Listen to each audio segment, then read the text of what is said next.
My tea's gone cold, I'm wondering why I got out of bed at all. The morning rain clouds up my window, and I can't see it all.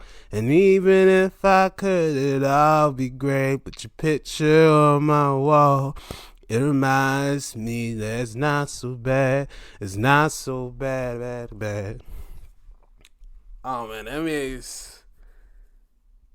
it's hard to have any discussion no more nowadays because it seems like we have a bunch of M&Ms. And now in terms of rapping, in terms of stands, and it seems like they don't want to talk about the teams. They just want to talk about the players. Now I get the players are part of the team, but people just want the player and not the team. Now I'm lying. And they want to defend their player and try to pick the case for them being the GOAT or best at their position all the time. I'm like, yo. And then want to disparage his teammates when they do shitty. I'm like, what is happening? This is not used to be how basketball discourse should be talked about. We talk about the team, and then we talk about all the time grades, but we don't ever put down the motherfuckers' teammates for being shitty or not coming through or whatever. It's gone worse because it's populating to the next generation of superstars, and it's getting weird. So I'm like, it's a team game. They all need each other. It's 5-on-5. And it's a mess. And last night proved me 1,000 things about stands that they will never ever admit when their teammates do good. And it's just sad. I'm more just shocked than sad. It's more shocking than sad more than anything. It's just like, because you don't appreciate the game. You just want to prove a point to whoever you want to prove a point to. Whoever it is you're trying to prove it to. I don't know who it is, but you're trying to prove something too hard. And it's really weird. I'm like, bro, just enjoy the game. Now we can talk and all conversate, but damn, my nigga. Stand culture is crazy word. But let's go into this one. Welcome to this shoot from the hip Saturday. Cause we're gonna be shooting today, pal. May 10th, 2025, episode 281 of D-Lo Show. I'm gonna be shooting the hip a lot today, cause goddamn, pal. Anyway, let's go to the quick games from last night. The Cavs got themselves back in the series. They had all the guys back in the lineup, and they cruised to a 126-104 win over the Pacers. It was tied the first quarter, high scoring affair, but the Cavs kept their high scoring affair going while the Pacers, they just got ice cold in that second quarter. Outscored 34-13. You know, they try to come make a little ride in the third, but it's not enough. In the fourth, it just made it even worse. And Donovan Mitchell was a beast again. 43 points, 9 boards, 5 assists, and a steal. 14-29 shooting, 5-13 from Curry land, and 10-14 from the free throw line. Yes, Don. All 5 stars were effective. Strus was balling. 20 points, 7 boards, 7 assists, and a block. 8-12 shooting, 4-8 from Curryland. That's perfect. Nice. Jared Allen double-double, 19-12 boards, 2 blocks. Nice. Evan Mobley, 18 points, 13 rebounds, 4 assists, 3 steals, 3 blocks. That's your DPOY right there. Very nice.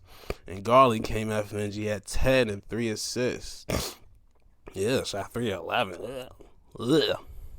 At least they had Hunter and Mobley and Garland. They all came back. They all got through this. I was like, they were needed because they're needed because really you need your stars, and you're missing like 2 starters, and Hunter with 6-man work. You gonna miss. And I'm glad they came back and they did not miss this one. Yeah, so good. Good for the Cavs. Got themselves in the series. While the Pacers is not. Ooh, It was not a good night for them. Benedict was the high man for them. 23 off the bench for the steal. On 6-11 shooting, he got to the line aggressively. 8 of 9 from the free throw line. Nice. Pascal had 18 points, 4 boards. Okay. Miles Turner, 15, 3 blocks and a steal. Nemnar, 10-4-4 with a steal and a block. 10-4-4. We got one. Come over here. And TJ, shout out to TJ, up in Arizona, 12 points, 7 assists, 6 boards. Hallie, We're not going to read that line. That was just, really vague. That's just not good. But, hey, goddamn, Cleveland, 14 of 47 from Curryland. 40 to 100. God damn, y'all shot 100 times. And Danny ain't having them with Curry's. So, hey, game is game. And then Pacers shot a third there was from Curry Bond. 9 of 30, 35 of 80 was a total. So, Danny put up 20 more shots than y'all. No wonder y'all got blown now. Makes sense. So, game 4 will be tomorrow. So, we'll see how that one goes. And next, we had the Nuggets and OKC. Great ass game. Thunder got the lead, about the muscle, but Nuggets every quarter's chipped away, and like at the end of quarters chipped away, but they bounced back in a big way. And Aaron Gordon came up money again. He hits the game time 3 to send it to overtime. OKC had a chance to win it, but couldn't get the shot to go in to drop, so they go to overtime. We tied 102. And Denver just outscored them 11-2. They only get 1 bucket, and that was it. And won 113-104. So to get it done at home. So shout out to that. The stars all went in. Jamal Murray, 27 points, 8 assists, 4 boards, 4 steals in the block. Nice. Aaron Gordon, 22 and 8 boards, 5 assists in the steal. Michael Porter Jr., 21 points, 8 boards. Nice. 7 of 10 shooting from Michael and 7 of 11 from Aaron Gordon. We know where to go when we need to go to the store. And both of them shot 6 threes. Gordon made 4 of them, and Porter made 5 of them. Sheesh. Jokic. Oh, my God. I have never seen you shoot this ass. He had 20 points, 16 rebounds, 6 assists, 2 steals, 2 blocks. Okay, he getting the blocks down, my guy. Good job. But, oh, my God. 8 of 25. Oh, wow. Oh, boy. And 0 for 10? Woo. I ain't never seen him shoot this trash. Woo.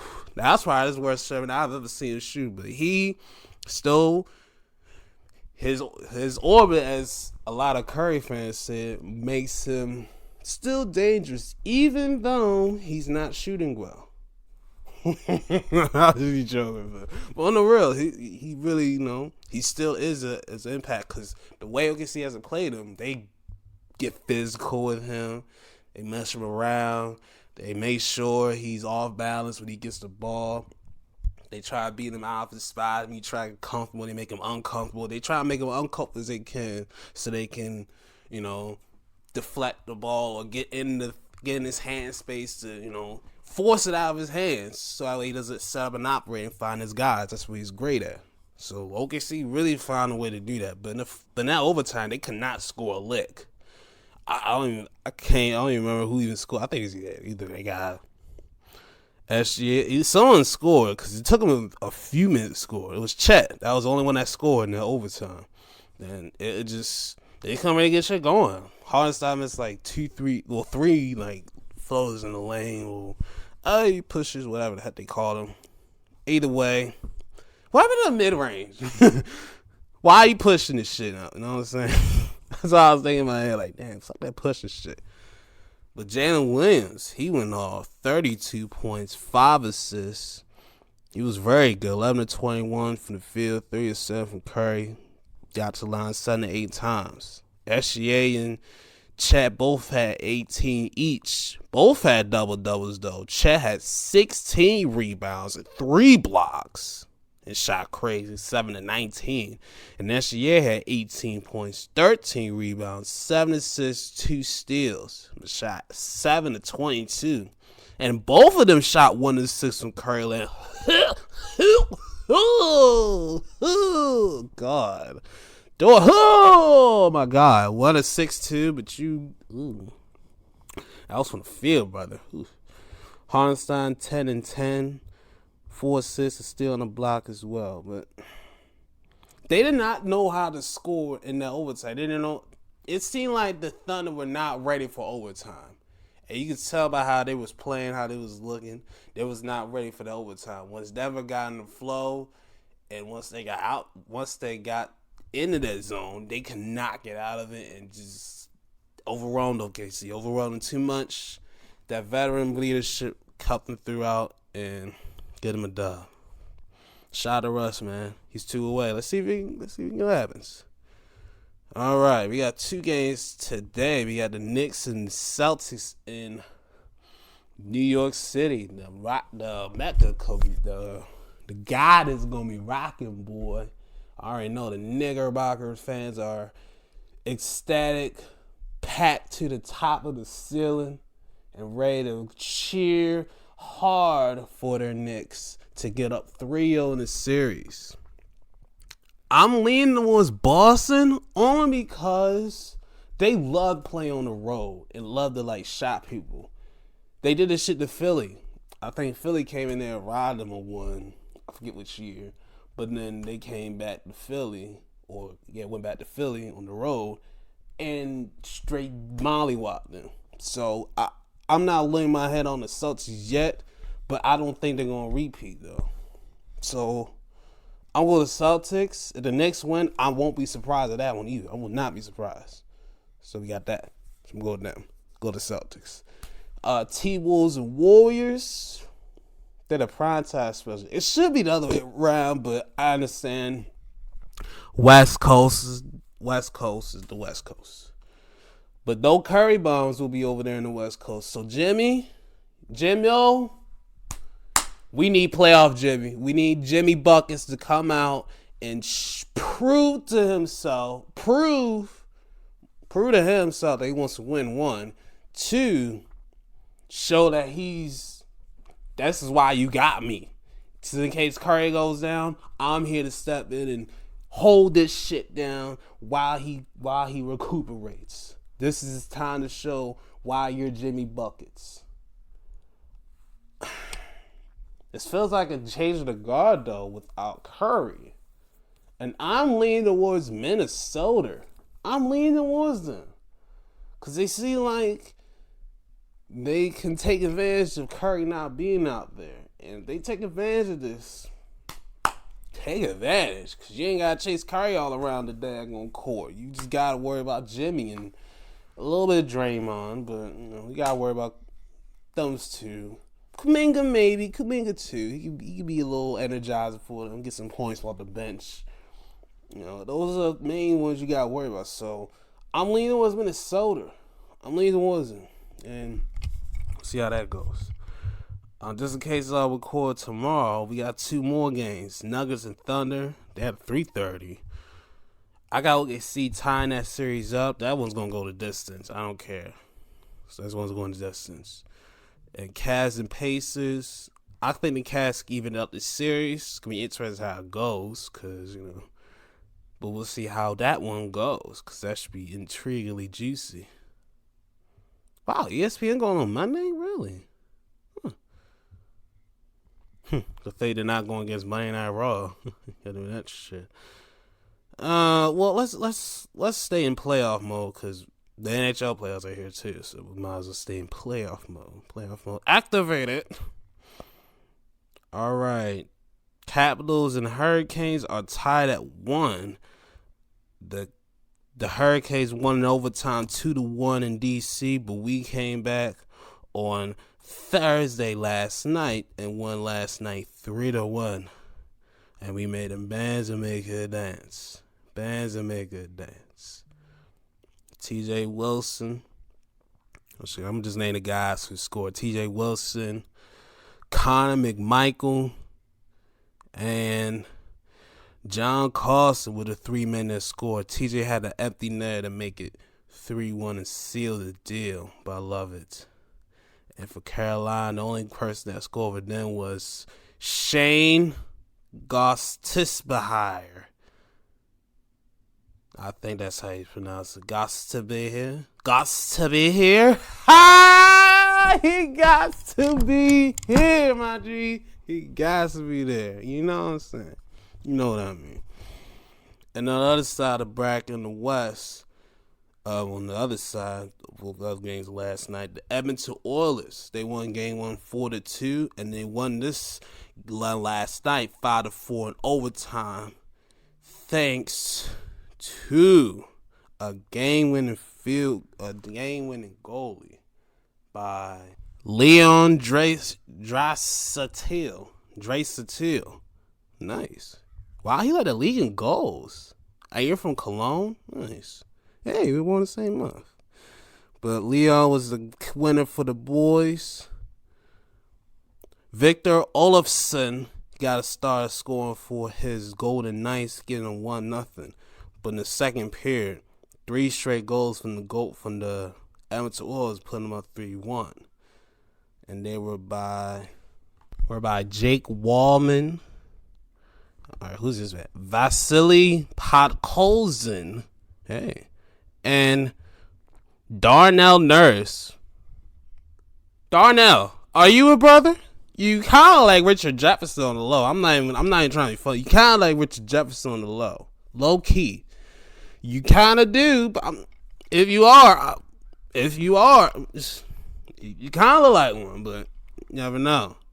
Maybe one who has. But Vegas ended that golden spear streak by Edmonton with William Karlsson. Okay, he gets them out the streak and gets it 3-2. Then in the third period to tie it, Vegas scored 2 goals. The second one in the game from Olofsson, and then Alex Pietrangelo, he ties the game up for the boys, and that's how we get the overtime. Then Draisaitl wins the game for the boys. It gets them up 2-0. Going to DC. Going to Edmonton. Where the fuck? All right, Panthers. This from last night. That was from Thursday. I'm tripping. Anyway, Florida. They went in a heart-beating fashion with a 5-4 victory. They came back from 3-1 to take the lead in the second period, 4-3.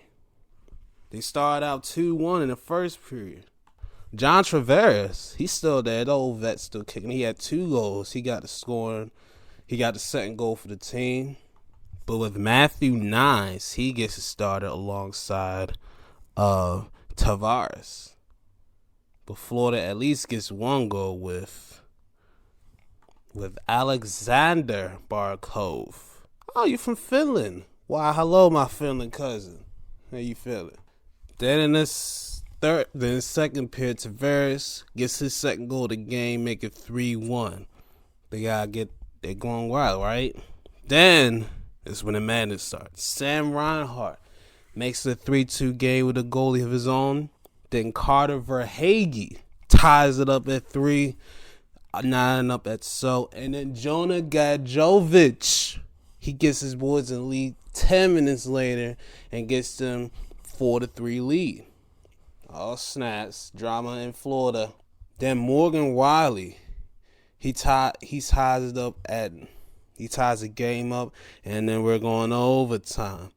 And in overtime, the veteran Brad Marchand, he gets the game winner for his Floridians, and they get themselves back in the series 2-1 with a 5-4 victory over these boys. And the Winnipeg Jets pitch a shutout all over the Dallas Stars, winning this one 4-0.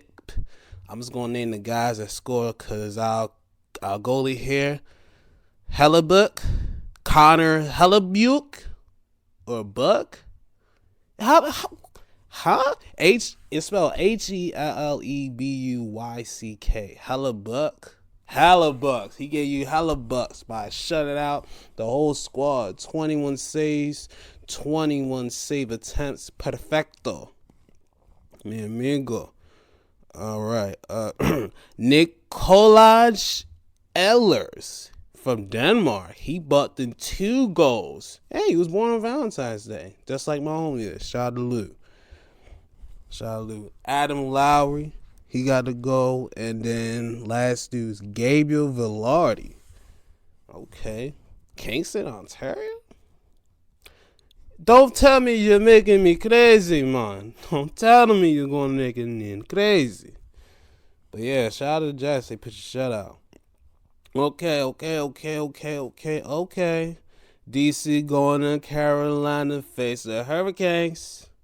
Then we go to Edmonton Oilers in Nice A. Who will they get? We gonna go to see, mate. I'm going with DC. I'm gonna support the Caps. I got Cap shirts too, polo specifically. And for the Oilers and Golden Knights, I'm gonna rock my cuz McDavid, the McDavid family. We good. Cuz on back, we needed to get back to the championship and need to finish his story. I sound just like Cody Rose with that one, but he need to finish his so he can be proud. The whole family, we can have a whole reunion up there. Now I can go to the other part of Canada I ain't never been to. I've been on the east side. I ain't never been to the west side of Canada. Alright, then we got the Jets and the Stars. Just in case I'll do this one tomorrow. I'm going to go with the Stars. And then I'm going to go with the Panthers to knot this series up at 2 to make it very interesting for our neighbors up north in the U.S. We're going to pivot because we have a pay-per-view. So it's fitting how we had to get all of our that's the stuff too. So I'm going to pivot this to wrestling. Honestly, I haven't watched SmackDown yet. And the last couple weeks of SmackDown, I don't like this 3-hour format. It drags. When Raw did it was a tough transition. It was weird as hell. At least the first one was commercial free. I think they did the same thing too. They did the same thing. Basically, made the first hour commercial free, and then the rest would be all commercial stuff. So they did it very similar to when they did it for 3 hours. So when they first moved to that 3-hour format, and it doesn't fit. Mondays is a little bit better because it's Monday. You're off of school or work. You can pop on some wrestling, and then you can go to sleep with that. And then you can go to sleep. But on Fridays, you're like, there's a lot to do. You can watch wrestling, you can watch any other show that's on, a sporting event. You can go party. There's a lot of stuff you can do on a Friday. You know? I mean, and it was a good time on Rampage. I think they did a little TV synchronization, in my opinion, with SmackDown going to 3 hours, and then with Rampage closing down. Get them out of there.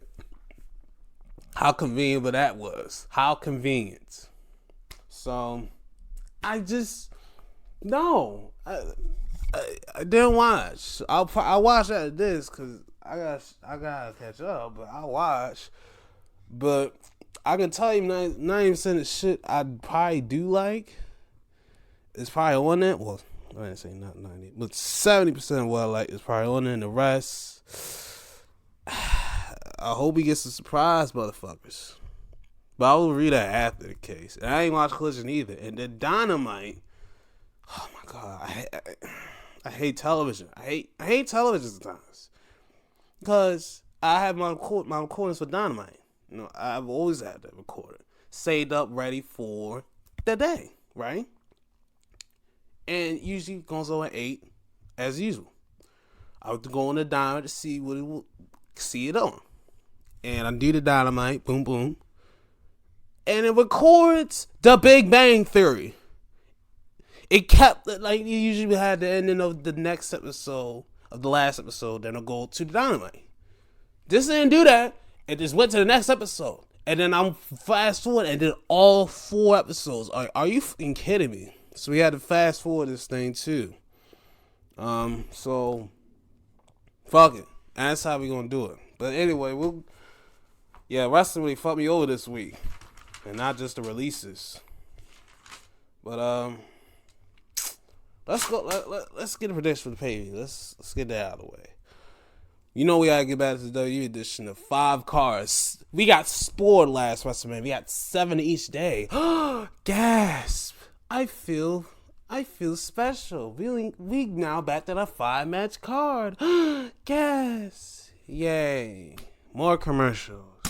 I don't like this shit. I don't like this commercial. I don't like this. This is why I don't go after AEW like that. Cause they're long ass people. I be like, it's a balance of what the hell we don't get in WWE. Like, what you mean? Be like, oh, AEW supposed to be like 8 hours long. Like, I would rather, at least you giving me 8 hours worth of wrestling. Now Jones may be about $50. The pay-per-views be a little pricey. 50 is some change, some tax. But at least you get your $50 worth. It's a good thing these are on Peacock, cause they are not worth the $59, $60 when it was worth when you had to buy it through pay-per-view, DirecTV or Verizon or Comcast, one of them Johns. It's better than that days. I'd rather have what AEW does. It may piss you off the prices, but damn, you get a lot of fucking wrestling, including the pre-show. You can watch the pre-show on Amazon too. Not just YouTube, for free as well. They will prioritize it, but at least you get what you want. You get what you pay. Maybe crazy. No hours it may make you go sleep. You may have to pause it, go sleep, and come at the light, and go and watch it. But at least you get your money's worth. At least you feel it, man. And you can go back and watch replay and shit whenever you want. So at least that is the case. But my nigga, they have a 2-hour pre-show where they do nothing but they flap their gums and their pitter-pat ass arms. I don't want to say pitter-pat like that, but they just be flattening their guns. And I'm like, bro, at least AEW gives you a pre-show matches. Remember Vince gave pre-show matches? I remember those. Remember the last pre-show match of WWE when Triple H took over? Sami Zayn versus JD McDonough. I don't remember pre-show matches. That's how you know it is bad. When I remember a pre-show match from 2-3 years ago, that was the last time WWE put on a pre-show match. They usually just flap their gums for 2 hours. And I be like, and my co-host, we want to do the pre-show. I'm like, why you want to watch the pre-show? They don't do nothing but flap their gums. They don't do pre-show matches no more like they used to. Like look at this 5-match shit. Dom versus Penta for the IC title. Now both of them my guys. Dom's dirty. I lux with Dom. And Penta, cero miedo. But sorry, I'm gonna go with Penta. Sorry, Penta. I'm gonna go with Dom. Dom's gonna retain. He's IC title. He just got that joint back. I'll be very surprised. And the only reason I can see Penta winning is if Finn doesn't accidentally costs Dom the title in like a way he's trying to help, but accidentally costs him. Like he tried to slide in the belt or like something like that, and it accidentally, and he sees it, gets caught, and then caught in that, yada yada yada. Or Finn tries to really hit Penta, but hits Dom. That's how it costs the title. Yeah, those are the ways I can see Penta taking that title is if Finn fucks him up, fucks it up for the crew. So. Dom for the win.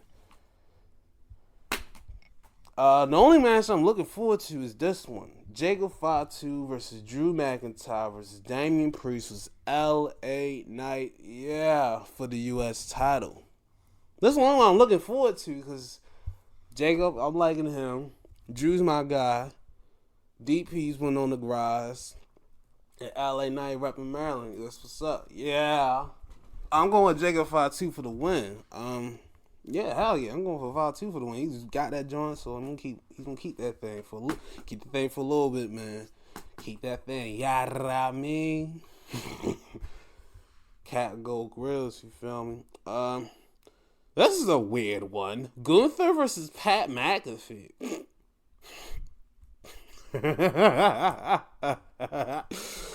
Hey yo,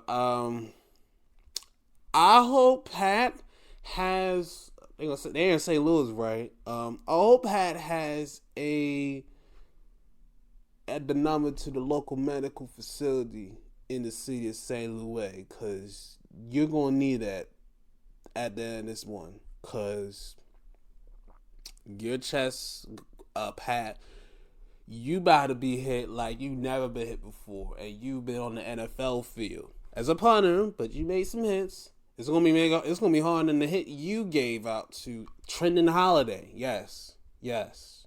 I remember they pulled that fucking highlight out of their ass and they kept replaying that shit. I'm like, man, this is your only highlight. This is your only like 3 highlights. Get out of here. Ain't like they got Adrian Peterson in this bitch.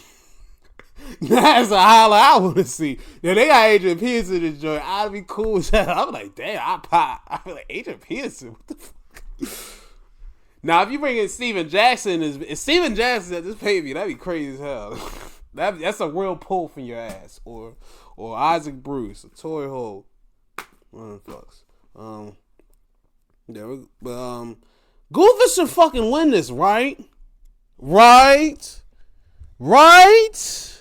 Because you cannot have him lose. You cannot have him lose to Jay and then lose to Pat McAfee.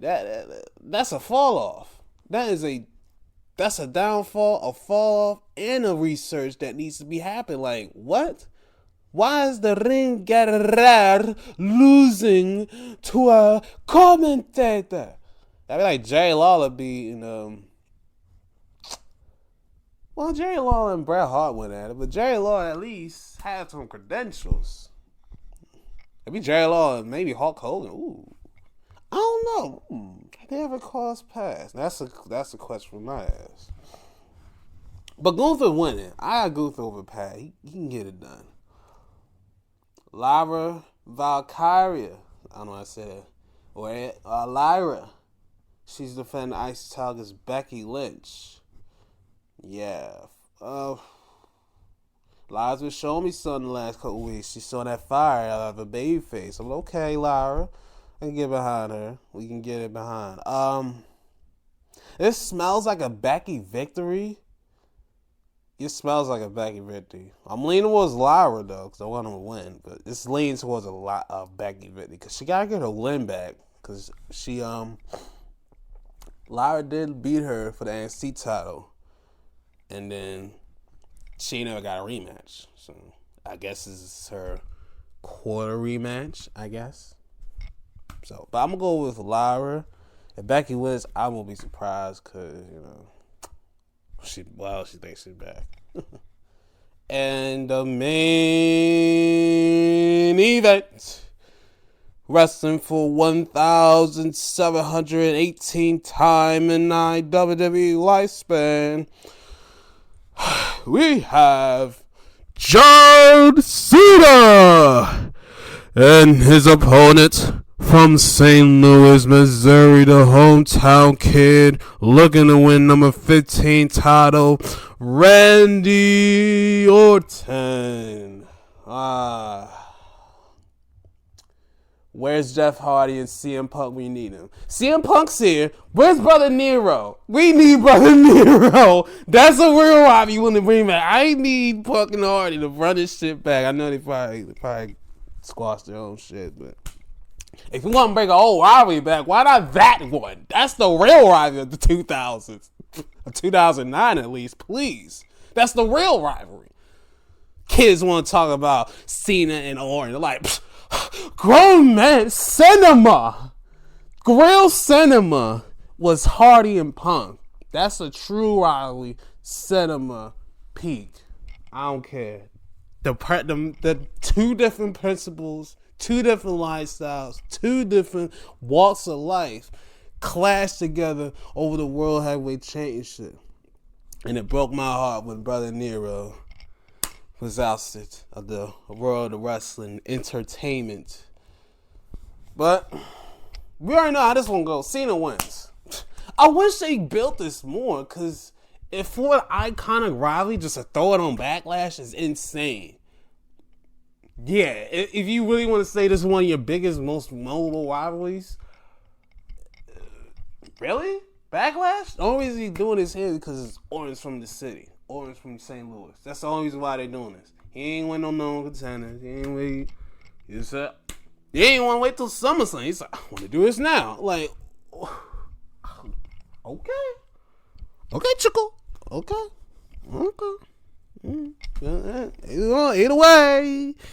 Either way, I got Cena winning, so we'll see how that one goes.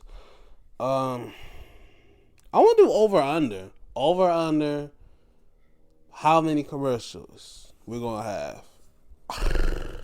I'm going with 27. 27 commercials to match 27 hours in a baseball game. Alright, we'll skim through AEW because I had to watch the highlights and stuff. Hangman, he's finally going to put his past with Swerve behind him. And I'm like, okay. And going for the world title, like, good luck with that. Also, it says, Mike, I like you, bruv. This first time you ever crossed paths. All we've been in the world of wrestling. And this is our first time crossing each other's paths. And I like you. You're a nice guy. You're a nice bloke. But I want the IW World Championship. And I don't give a damn about your feelings. Like, damn. I was like, well, William. He had to say it like that, sir. Shit. But yeah, and I'm actually looking forward to this, because this is a first time clash, and I am intrigued. And this got real heated to the point to where they got in their faces. And I said, oh shit. Face to face, nose to nose, forehead to forehead. If they had glasses on, both of them had glasses on, they would be glasses to glasses too. But the Don Callis family comes out. I wonder why the crowd was booing so aggressively, because I'm like, wait, they're both faces. But then I heard music, I was like, oh. And then I heard a boo being aggressive. I'm like, there's only two people I know that get that kind of boos. And one is Dan Lambert, and the other is Don Callis. And we ain't seen Dan Lambert in years, thank goodness. And Don Callis, we can say fuck Don Callis.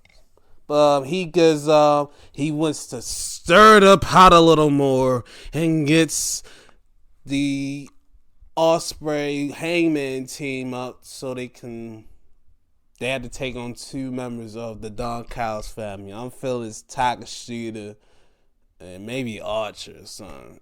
I feel it's either Takashita Archer, Fletcher Archer, maybe Trent at best. He may get some burn, but we'll see. I don't know.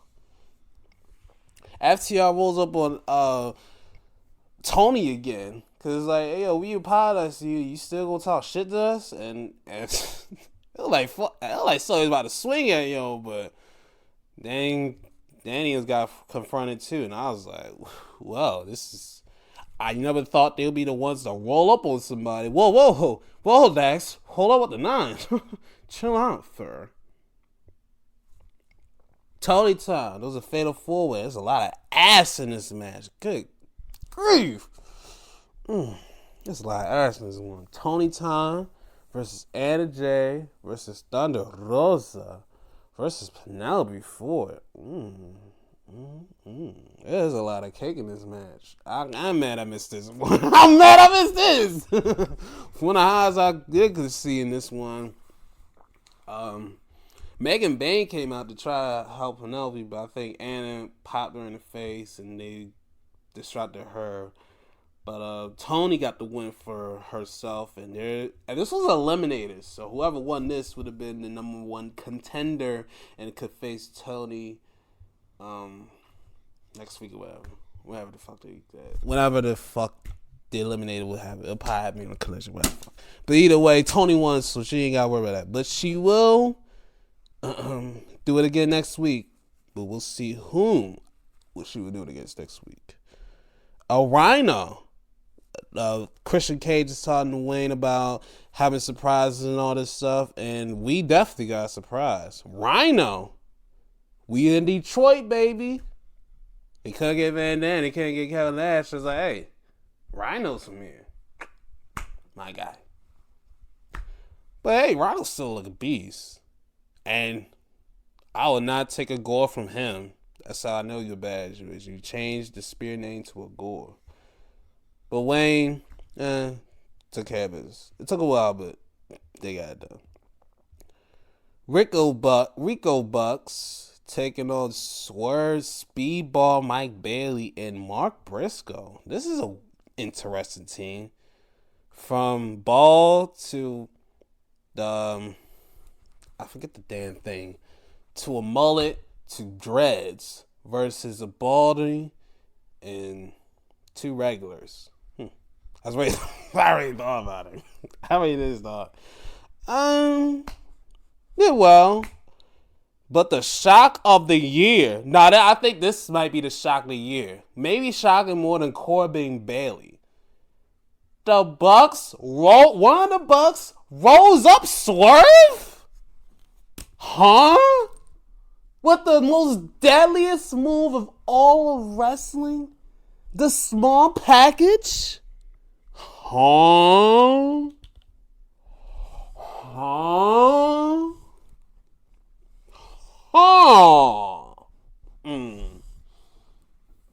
Bruh, I did not expect that.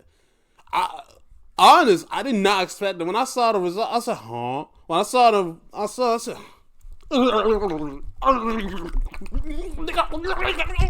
what? You're lucky this ain't Black History Month.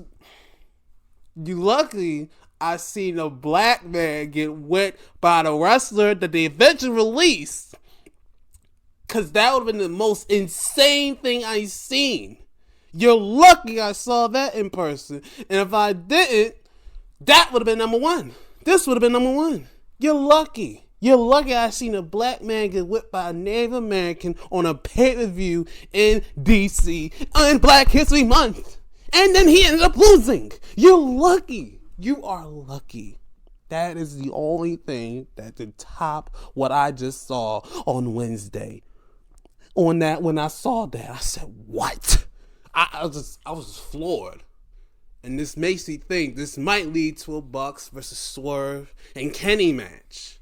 And I was going to say Hangman, but thankfully Hangman is in the freaking tournament. Thank goodness. Because it would have been that. And I don't know how I would have felt about that. Because I'm like, y'all broke each other's house, burning houses. I don't know how y'all can be cool like that. I'm like, the closest thing they can probably say is probably worse is maybe murder. Good thing nobody was in the house and shit. Maybe robbery. You already know the R word. It's very dirty, but I can't see that happening. But either way, shock of the year. That took the shock out of the year for me. That was a surprise. But either way, the Herbists want to get new opportunities for tag titles. They want new opponents. And it seemed like Top Flight is about to be frisky and try to go for the tag titles. I'm like, okay, let's see them go for it. We ain't never see them going for it. They be getting beat up and shit. So let's see what they can do. But as I was saying, let's see if they can get it done. And they get their ass beat by MJF by himself. Oh boy. Oh freaking boy. Wow. And that powerbomb in the apron. Ouch. That hurt. The funniest thing was after the video, it said if two guys could be taken out by one guy, you just say this all the time about making it a match. Like, like, that is true. That is true. You did save the time. I guess Bobby said I'll make my decision next week or opportunity next week. Mike didn't pick up the first couple words, but something about next week. So I'm like, my nigga. All right, my nigga. All right, mate. Let's see how that one goes. All right. Jamie Hayter. We get some Jamie burn. She really is dressed like Daphne and look like she's about to go on a crew. Where's Velma and the crew? Where's Velma, Shaggy, Scooby, and where's Fred? Where the crew? And we not even gonna include Scrappy Doo, cause nigga, please, like, no, we don't need that. But they was talking about Mercedes was this interview, and they really talk about Jamie's injury. They said back. I always thought it was the shoulder. I'm not gonna lie, I thought it was always the shoulder that she had problems with, and that's why she went out. Cause I remember when she got hurt, she got taped up and stuff, but I guess I was seeing something else. Whatever, either way, she's back. But they was talking some more, and then Mercedes came from behind and patting the back of her head, and it runs away. I'm like, damn, baby, why you running? And Jay falling out there trying to chase her down. I'm like, damn. So they went all out. They was in like a theater or something. Some theater lights thing. Saying they was in the balcony. It was a little low, but Say's hopping over there. Jay try to chase out of there. Do all that. Get through. Try to get through.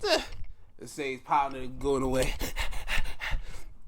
Yeah, Jamie catches on the stage. Popped her down. Popped her once or twice. She's out here with that haterade. But Mercedes ducks out the way and runs away. I'm like, damn. She runs again.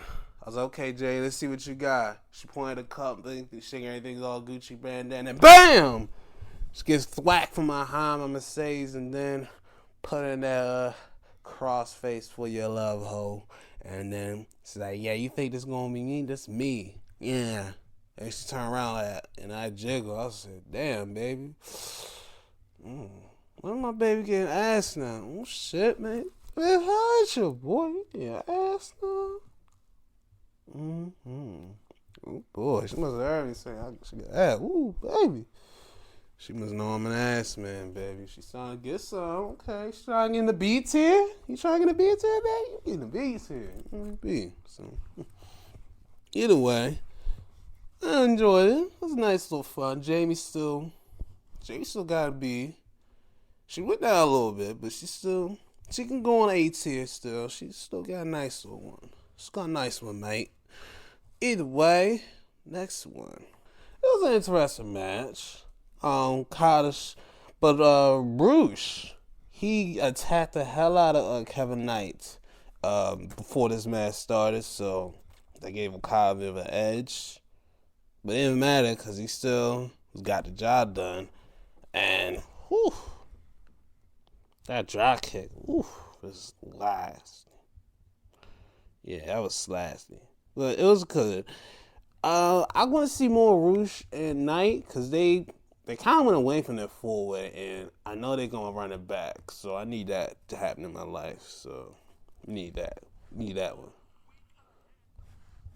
And in the main event, we have a Swiss Superman and Cesaro, and we have a Samoan submission machine. And they walk into a wrestling ring that happens to be a bar. And they go sit down at this bar, and they had themselves a nice chat. And in that chat, Joe asks him, how do you like getting choked? He's like, what? Claudia looked at him like, getting choked? How do you like getting choked? Do you like to be in the ground, in the air, or do you care? Do you even care? It's like what? Nah, get this motherfucker choke, nigga. It's like, nah. Get this motherfucker choke. Joe wins, but I want to try to make a bar joke, but he got out of the way before I could fly. So, boom. And then the white tee tried to come out to Joe, but Hobbs comes there to save his tag partner and said, Chico, this ain't how it goes down. What's good? They come in there with a mean chair. Yeah, good job.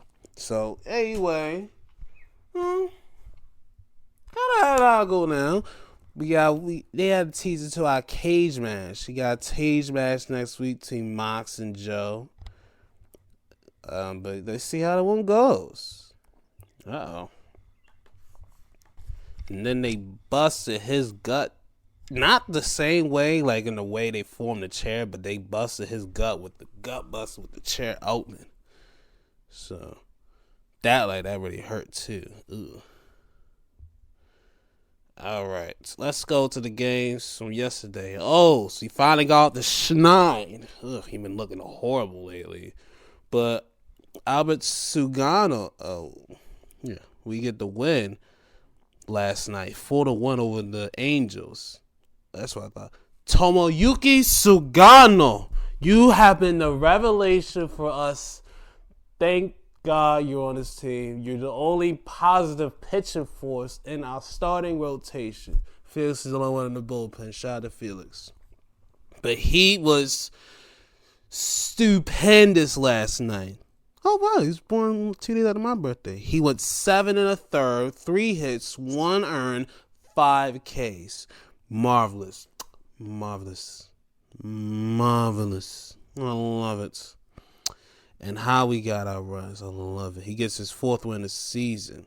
And Gunner hits a bomb in the first, get us on the board. We get it started. And Jackson Holiday gets up 2-0 with an RBI single. Emmanuel Rivera with an RBI single to make it 3-zip. Taylor Ward with an RBI ground out to get him on the board. And then Gunner with the insurance leading triple to make it 4-1. And we win by that score. Good job, fellas. South Cecil 7th save this season. Yeah. Tigers beat Rangers 2-1. Terry Scuba, our Cy Young winner, was dominant as well. 7 innings, 2 hits, 1 earned, 12 strikeouts.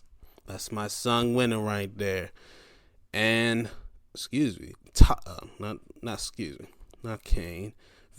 Will Vest gets his 8th save of the season. His 4th save of the season, my fault. Good job. Pirates beat the Braves 3-2. Okay, Bailey Falter.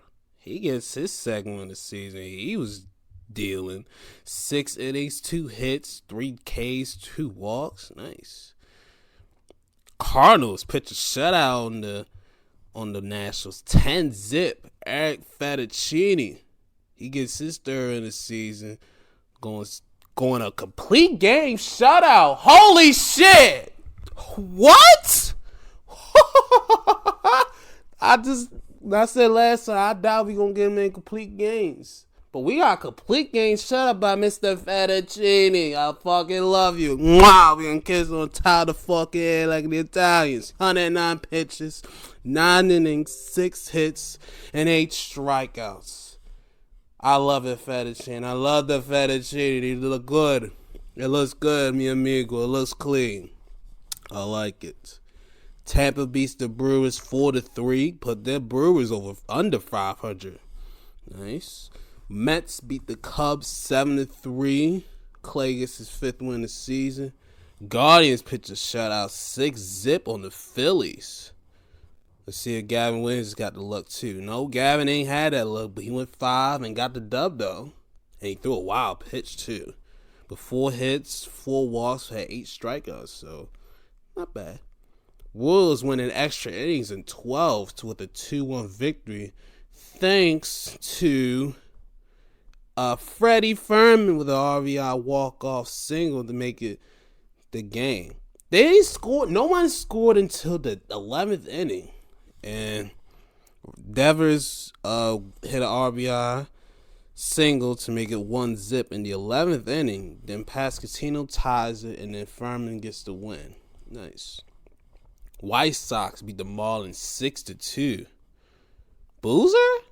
Nah. That's not Boozer. That's not Carl's Boozer. I don't know. All right. I say Boozer. What's this? Let's spell that. Cam Boozer. Okay, he got his 1st win this season. But all right, cool. Wait, how?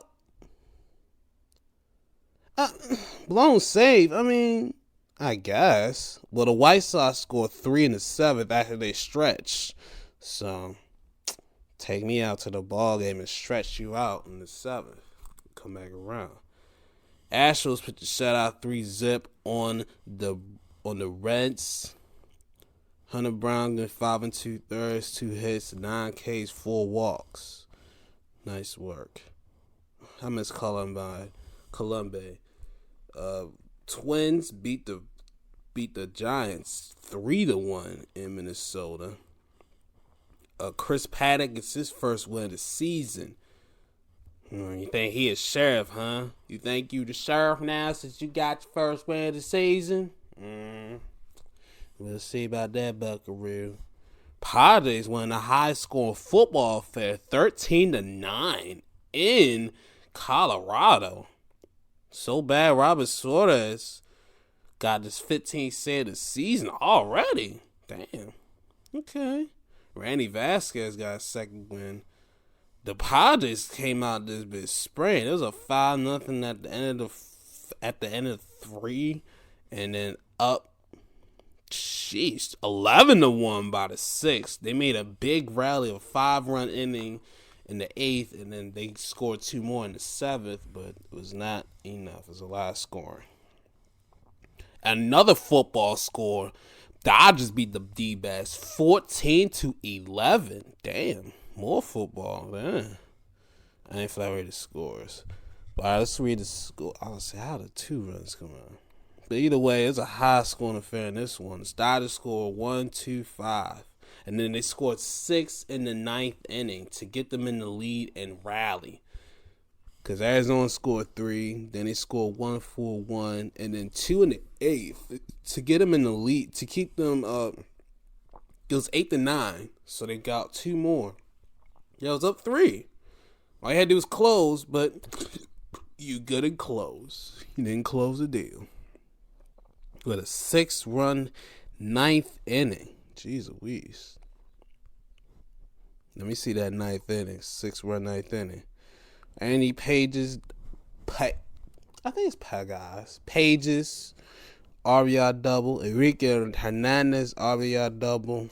Max Muncy. RBI single. It is Shohei Ohtani. Run mom to get the boys the victory. I love it, mate. I fucking love it. Blue Jays beat the Mariners in a low-scoring football game, 6-3 in Seattle. Kevin Gausman gets his 3rd win of the season and gets to the even 105-105 record. Nice. I thought we had Luis Castillo. Damn it! I thought we had a good Castillo. Damn it. I thought we had Luis Castillo. No, we didn't. We had the other Castillo. The knockoff Castillo. Anyway, and last but not least, the Yankees beat the A's 10-2. 10-2 here, 10-4 here. Breaker, 1-9, 10-4 here. Yeah, 10-2. Yeah, we ain't even talking about that for the Yankees. Anyway, we got a lot to talk about. We got a lot of games that are about to pop off. Starting at 4:05. So let's start with them. Let's get our picks in. Nationals and Cardinals. Trevor Williams on the round for DC. He's 2-3 with 5.86, 35-30 strikeouts. Another side for the Cardinals is Andre Palante. You don't want to be called Neil. You want to be Andre. You want to be an Italian, huh? Good boy. Last round was a rough one for you. Got fucked up heavily. I'm going to Cardinals. Let's go with them. Braves and Pirates in Pittsburgh. We had some news. Derek Shelton has been relieved of his baseball duties. He has been fired. Not, but oh well. And they won a game. Look at that. Andrew Heaney's on the mound. We need that Heen dog in our lives. He's 2-3 to 318, 39-34. And for the Braves is A.J. Smith-Shawver. Interesting. He's 2-2 to 3 ERA, 27-27. I'm going to Pirates. Keep it up alive, fellas. Keep the streak alive. Yankees and A's and where do they play at? Sutter Health Park? Yeah, Sacramento. Where is that in Sacramento? I'm going to ask them when Sacramento hit us. But JP Sears on the mound. He's 4-2 to 293, 40 innings and 32 strikeouts. As for the Yankees on the other side is Carlos Rodon.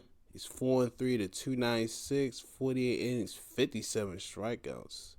Lowe's trying to get to 80 wins so he can get himself close to 100 wins. Got a work to do on that one. I'm going with the Yankees. Ugh. God damn.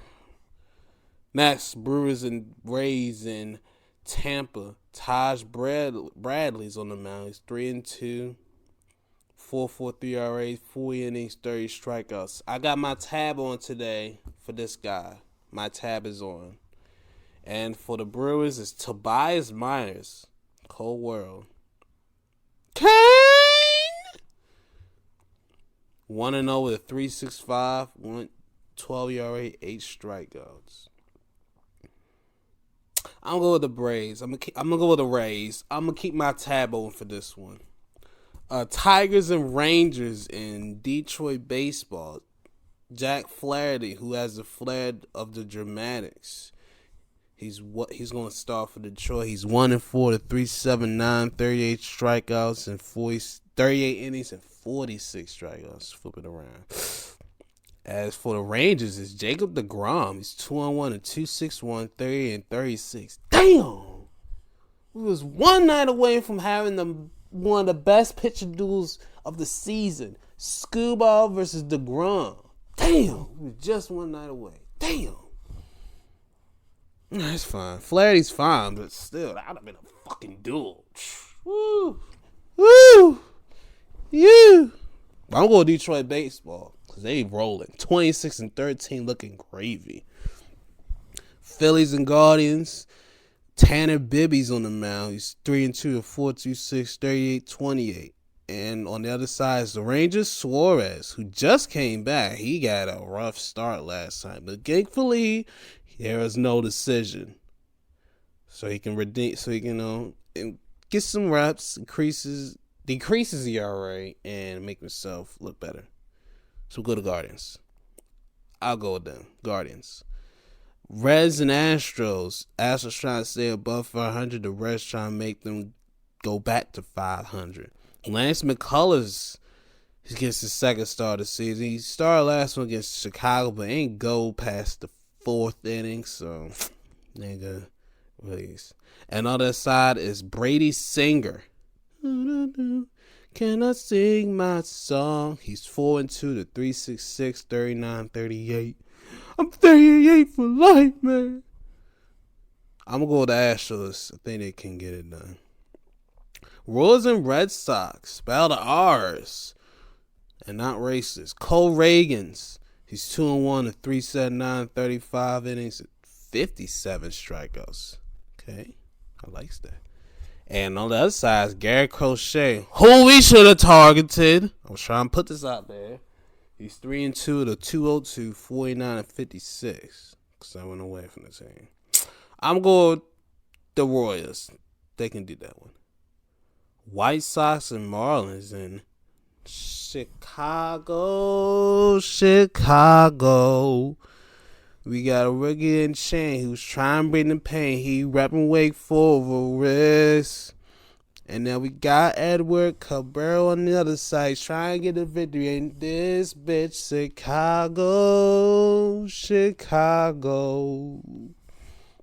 Fuck. Wow, we had the same record as Miami Marlins. It's fucking sad. Fuck. I'm gonna go with fucking White Sox. Let's go with them boys. Next, we had the Cubs and Mets in New York City. Tyler Miguel. Yeah, not Tyler. Tyler. I gotta bring a lore into that one, not a lure. A lore sound, you know what I'm saying? 3-2, 250, 36 and 45. And on the other side, wait a minute. Brad Keller. Oh shit. Now, okay. No, they had him in the bullpen, so they have him in the bullpen. Now they brought him back in the rotation. Nah, yo. Nah. Not even his numbers. His numbers pretty decent. He's looking for a win.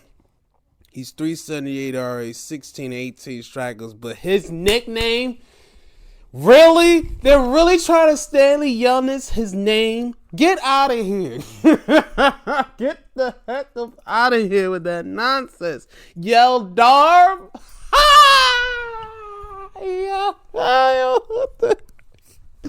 Yo, Dar. Hey, yo, I'm always gonna trip out when he see this. Yo, man, hey, yo, I'm always gonna trip out when he see it. Like, yo, Dar, what the fuck? Nah, that's funny. I never, that's definitely new, because who the hell call him? Fuck, he think he's Stanley yelling at this nigga. Get out of here. I'm going to Mets just because of that. Stanley yelling at. Yell Darb. That was funny. Oh, man. Giants and Twins in Minnesota. Joe Ryan's on the mound. He's 2-2 to 293, 40 innings, 47 strikeouts. Well, he had a no decision last time against Boston, but he got the win last time against the Angels. So he's been on a little streak. He got at least 5 innings in the last 4 starts. And I won't talk about the Braves one because not good. And the other side is Cuz Logan Webb. He's 4-2 to 261, 48 innings, 56 strikeouts. Well, fam, what's good? We haven't talked in a month, but what's good, my G? You won your last one against the Rockies. I think I picked that one. Nah, I didn't. He did really good. 7 innings, 6 hits, 6 strikeouts. Only get 1 earned, 2 walks. Pretty good. I'm going with the Giants. I can't bet against the fam. You know what I'm saying? Let's go. Next, you got the Dodgers and the Diamondbacks. You know he left my team. He's still my man's. Corbin Burns is on the mound. We ain't talking about Burnsy. I'll try to get you to come back to Baltimore, but my guys they were being cheap because we thought we had to think. We thinking of further down the line instead of thinking right now at this time. But it's fucking whatever. It's whatever. I wish he could come back, and I'm thankful he didn't go to anybody in our conference. He went to the other side of the country to the Diamondbacks. I know, he got a home there, so cool. We can roll with that. You won your last start against the Mets, your first win of the season as a Diamondback. You went 6 strong, 4 hits. You walked a lot of guys, 5, and had an earned run, but 3 strikeouts. Control a little crazy, but he's gonna be him. He's gonna be good. Dustin May's on the other side. Now the hair is flowing. Yeah, Big Red. That baby is shit. He's 1-2 to 4.36, 33 and 20. He's from Justin. I thought it was something else when I saw his middle name, but it's not. I'm going to Diamondbacks. Go on Corbin. Padres and Rockies. Rockies still only got 6 wins, and we are in May. Good grief. I think the White Sox record is in trouble, and they just broke that joint. Hell, I think the Cleveland Spiders might have some competition for all my baseball historians. The Cleveland Spiders are the worst team I've ever seen in my life. I think they went like 19 and 120. 19 wins in a 140 game series. It is madness. Bradley Blaylock. Yeah, Blaylock. Are you related to Hank Blaylock? Please don't tell me you are. If you are, that'd be wild. But he's 0-1 to 8.03 ERA, 12 innings and 7 strikeouts. And that's for the Padres. Stephen Kolek, he's on the mound. He won his first start of the season against Pittsburgh.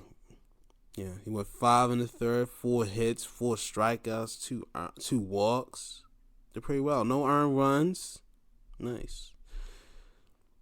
Let's go to the Padres and get it over with. And then two last teams left. My O's, we are still in LA taking on the Angels. We're behind the Angels. Fuck. Jack Kuknowski, he's on the mound. He's 1-5. He's a 5.79, 37.20. Okay, good. Like, you're 6'7". Yeah, we get a 6'7" ass up out of here.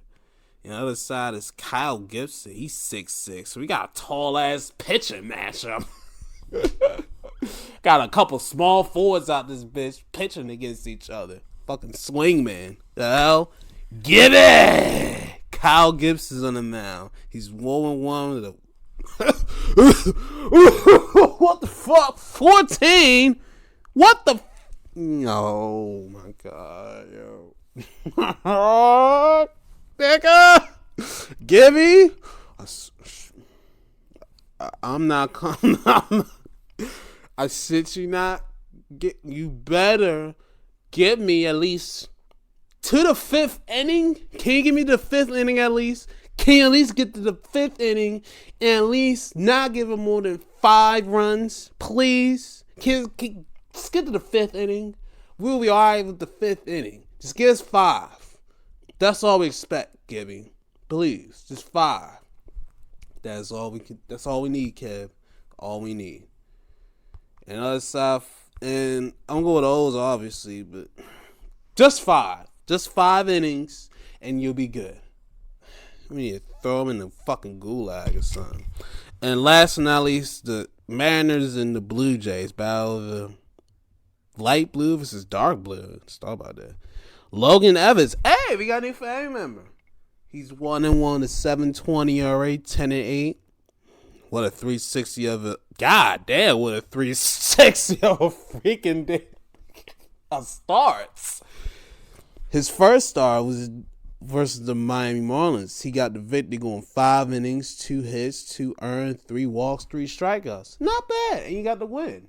First career victory. Not bad. Then versus Texas in Texas oh boy. 5 innings, 11 hits, 6 earned, 5 strikeouts. Woo. What a difference a start makes. Sure shit. But at least you got your first win out the victory, cuz. So, welcome to the family. Welcome to the clan. For the Blue Jays is Bowden Francis. I'm about to rob Francis bitch ass, cause this should be robbing. But I could have been Rob. I could have been something. I know why I put Bowden, because it sounded a little better, but I rob Francis' ass and take his money. But you lost your last 3 starts, so they've been looking good for you, my guy. Fuck, I'm going with the Mariners. I'm going to go with them. Let's see how that goes. Let's go through the standings real quick, because I want to say last time, but I got disgusted. Yankees are 22-16 leading the East. Bostonians right behind them, 20-20, 3 back. Toronto 18-24 back. Tampa 17-21, and us the Orioles 14-23. Good grief! This is an ugly start. Our rotation is the drizzling shits, except Sugano. Shout out to Tomoyuki. That's my guy. I fucks with him. I will always defend this man. I don't care. He's good. He's the only one that's been saving our season. If he didn't have him, I think we would have had the worst ERA in probably MLB history, going back as far as the old days. Detroit 26-13, 2.5 up over Cleveland, who's 23-15. Kansas City 24-16. How flipped the Central has became from being one of the worst to now the best. What a flip. Minnesota 19-20, not far behind. And Chicago way in the back, 11-28. The West, Seattle leading the West, 22-15. Houston 3 back. We know they're gonna catch up. 19-18. We already know that. At the A's though, 20-19. 3 back. Texas 18-21. They're in striking distance. And the Angels aren't as far back as I thought they would be. So they're doing okay at 15-22. it's kind of going how I suspected. Seattle being in first does not shock me at this moment, but it will change. The A's being this competitive, it does and doesn't surprise me. It does surprise me because where the heck do y'all get this talent from? And it doesn't surprise me. And it does surprise me because it doesn't surprise me because this is what they always do. They find talent, and then once they get good and lit enough, they fucking trade them away for more prospects to trade them and flip them. I'm like, I would hate to be an A's fan. I hate to be an A's fan to trade them off. At least trade, like the fuck. Like, you're gonna keep these guys. You can't have no attachment to any of these players. Like, you feel me? It's hard. So I'd hate to be an A's fan. Mets. All right, let's go to the National League. Mets first, 25-14. Phillies 22-16, 2.5 back. Atlanta 18-20, 6.5 back. At least they climbed themselves out of being last. It was looking real scary for them, really scary. DC 17-22, 8 back. Miami last, same record as my Orioles, 14-23. Not bad, dude. Kind of everything going unexpected. Minus Atlanta, Philly being, well, Atlanta don't have Acuna still, so it makes sense. Chicago, okay, I think it's kind of going how I sort of expected. I said Chicago will be at first, or be in the running for first. They're 22-17. St. Louis 20-19. Milwaukee 19-20. Reds 19-21. And Pittsburgh for way back, 9 back. So if you kind of flip St. Louis and Cincinnati, everything would be in a kind of well projected in a way. And last, Dodgers 26-13 leading the West. San Diego right behind them. San Francisco 2 back. Arizona 6 back. And then Colorado way in the back. Good Lord. Alright, that's enough on that. I don't know if I did this before. And if I did, I re-tortured myself again. We going back to the old days of wrestling. Back in the late 90s when I was just a wee lad. And me as a wee lad, being 3 at the time, I was not watching this part. So, WCW Nitro. December 20th, 1999. It was about to be the turn of millennium. Oh, snaps. Remember Y2K? I may have been a baby, but I may have been a toddler, but I kept hearing Y2K all the time. I was like, why they say Y2K? And I always wondered why they say Y2K. And then I looked it up later when I got older. It was the threat of the world being an explosion when it got to the new millennium. And I was like, people fucking... And it's like, people are really weird. Like, really? Okay. Freaking, the world's gonna explode when it gets to 2K, I guess. I was probably wishing the world did explode at this point. But either way, so we start out with WCW. They was off pay-per-view. They were showing what happened at the pay-per-view. And it was kind of a screw job. Bill Goldberg got screwed. But Brett was the beneficiary this time, and let's see what happens. First off, we start with Medusa and Spice, which nice start to the show. You never hear about women in WCW unless they are TV presenters or TV interviewers, and being valets or girlfriends to wrestlers. So this is new. I'm okay. And then they said she's the Cruiserweight champion. So I'm like, alright, okay. So she comes out and said, I won the Cruiserweight championship last night, and I'm the first woman to become a male champion in WCW. I'm like, okay, cool, you're the Cruiserweight champion, so where's your title? Where is your title? I'm like, alright, you're the Cruiserweight champion. Where's your title belt? And then she just kept disparaging the dudes like, a woman can beat a man too. I'm like, ugh, you can beat a man, but where is your title? I just kept spamming this entire time like, Okay, you're the champion. Where's your title belt? I would think it's underneath Spice. You know, it was underneath your titties. It was in your backside. I didn't even know it. Where's your title? Where's it at? Because this is step 3 in wrestling championships. You have a belt. You host a tournament or battle royale, however you want to do it, to crown your first champion or your new champion. And then you, as a champion, present your championship belt with yourself, right? So where's yours?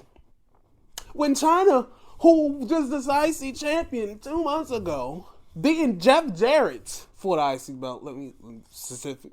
When she won it, she held the IC title in her hands, on her wrists, in her arms, and on her shoulder, and occasionally around her waist. She did that with the IC championship, a male winning title. So where's yours? And this is where I had my hot take of the day. WCW didn't like women. Real shit. I'm not being like a fanist and all. I generally don't think they like women at all. I don't think they like them. I don't think Bischoff, Russo, I don't think they like women at all. Because there's some other shit. I think I probably talked last year about Stacy Keeler where, holy shit, that miscarriage. Oh my God. Fat. I don't think they like women. They did. Because they went at the shit they had to deal with, and you can't even hold a title. You won the men. This should be a historic moment. But this should be proud she is holding the title in her hands. But you don't have the title in her hands, though? Ain't gonna be just lambasting me and shit saying I can beat a man too. I'm like, oh, no, you can't, because you can't wear your title belt.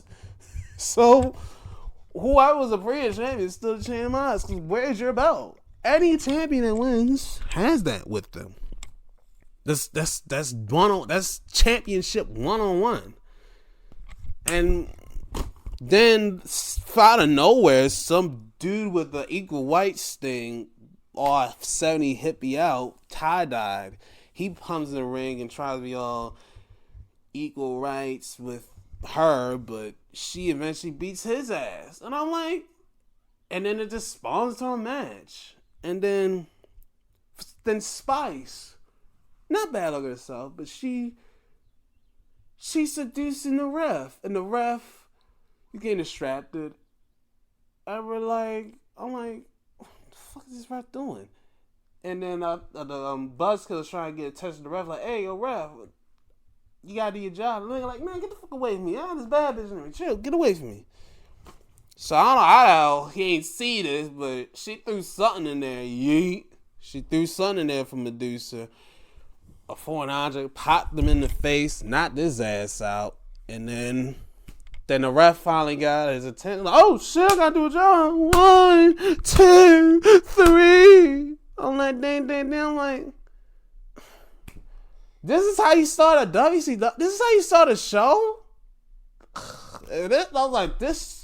And this should have been the moment I should have turned this shit off. Because I turned off about a couple of minutes. I was like, this is how you start a show? I had a semi-hard on when Medusa came out. Because I was like, damn, the titties look nice. And Spice looking nice too.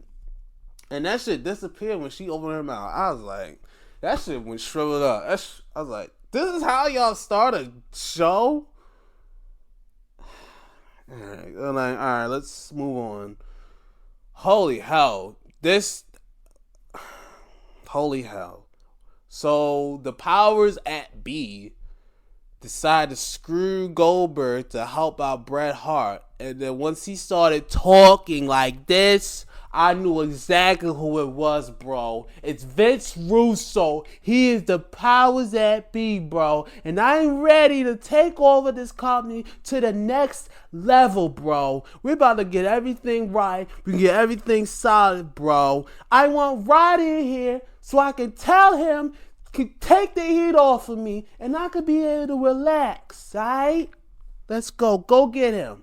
Go get Roddy. And Roddy comes in here with his son. I was like, hey, little Roddy's son.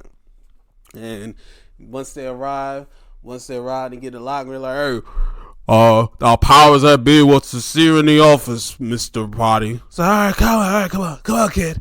He's like, what are you doing? Like, well, you gonna babysit him? Or you gonna want me to bring my kid with you? Are you gonna babysit him? I'm bringing my kid to work. Like, man, you trying to make yourself a little better, fam. So I'm like, all right, whatever. All right, Hugh Morris taking on Mr. Perfect, Kurt Hennig. Rest in peace, brother. Everything's going okay this one. While he was doing his business, some guy in a hospital gown came. So I'm thinking, what? So I'm like, okay, what's this guy? Whose man is this? I'm questioning. I'm like, okay, who's he? The Hugh comes out of the ring. He's like, Dad, the hell are you doing out here? I'm like, Dad, this is your pops?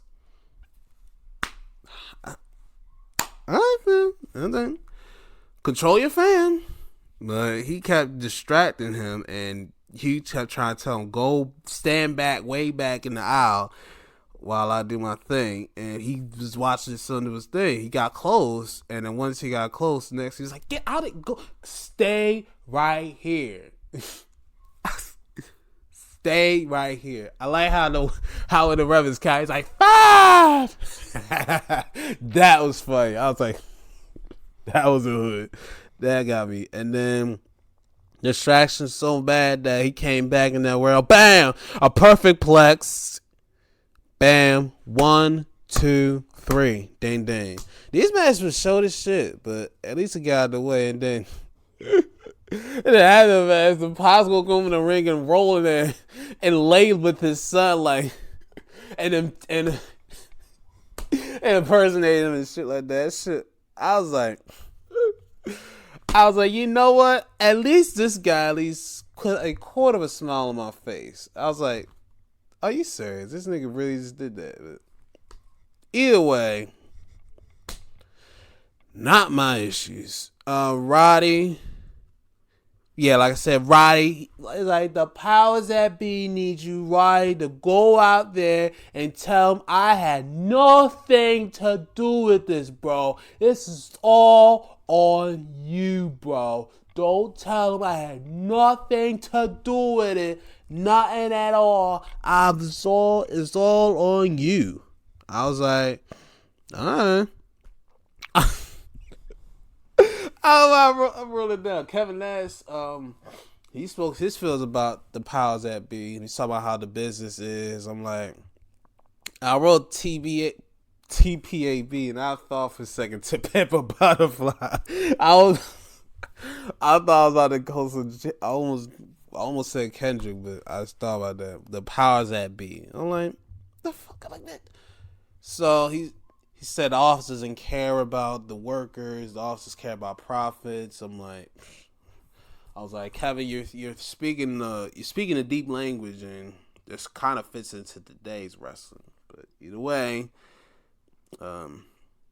he said, I don't like Goldberg like that. I don't really associate with Goldberg like that. I don't really affiliate with him like that. But what he got screwed. Oh, that was so bad. It's not. And then Bret Hart, you did the ultimate cardinal sin by going against the boys and lining with the office and not with the boys. So I was like, oh, wow. All these rules. Them's the rules. But hey, this is the most talking I've ever seen Kevin Nash gave, and he said, hey, kiss my ass too. I was like, okay, Kev. With your little gas station shirt on. But either way, and your hat too. But he's gotta deal with something later on tonight. So he got punished for this. He's gotta deal with creative control. Ugh. Now this is interesting. Tank Abbott versus Jerry Flynn. Not Jerry Lynn. We know him. Jerry Flynn. This ain't really go far because they were starting to go they was throwing hands. I didn't even think I seen a wrestler. They just started throwing hands. The ref tried to get in between. First time they kind of stuffed him away. The ref was able to control the first time. Second time they both pushed the ref down, and I think the ref just. And then he did it again, and the ref was like, "Fuck it, Call this one. And they get all security out. They pop the security for a couple guys, and they all got like, they brought out the whole freaking enchilada full of security. And then they handcuffed Jerry Flynn. I'm like, damn, was it even that serious? And then Tank just come out right, knock his ass out. I said, damn. I was like, damn. Why'd he set Jerry up like that, bro? That's fucked up. They set up a nigga his ass knocked out. That's petty. That's petty security. That's some petty ass shit. And one of the motherfuckers, it was petty, bro. I was like, damn. How you let it get pat like that? I gotta get this one. Oh, that shit had me dying. I said, bro, why they doing like this? Why they doing like that?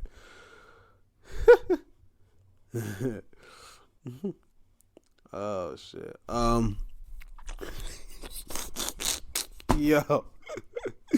Yo, this shit was a funny. Yo, this next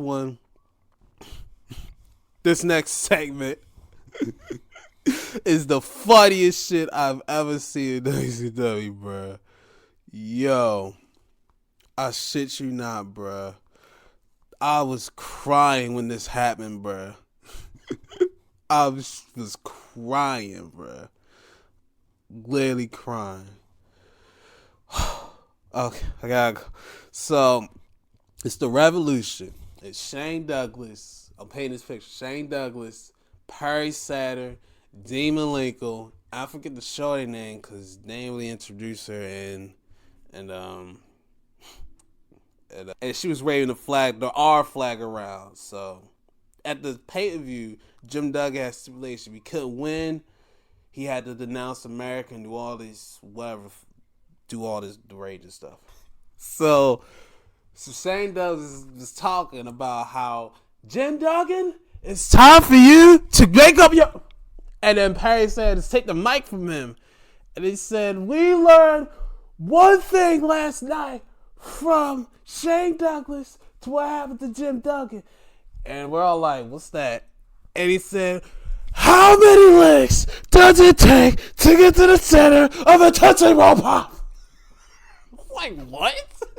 A 1, a 2, a 3. It's like, what? The most random sentence I've ever heard in a wrestling ring. Out of all the sentences, I never would have thought that would have been the one sentence that was been uttered. Oh my god. Oh my god, yo. I straight paused. I was crying, bro. I was like, out of all fucking things. All the things he said.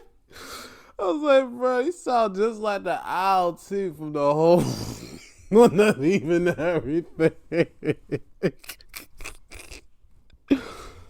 I was no more, yo. I was crying. I was like, bro, why did he say that? Out of all the things he's gonna say, the most randomest sentence ever in wrestling. So eventually Shane gets it back and said, Shane looked confused.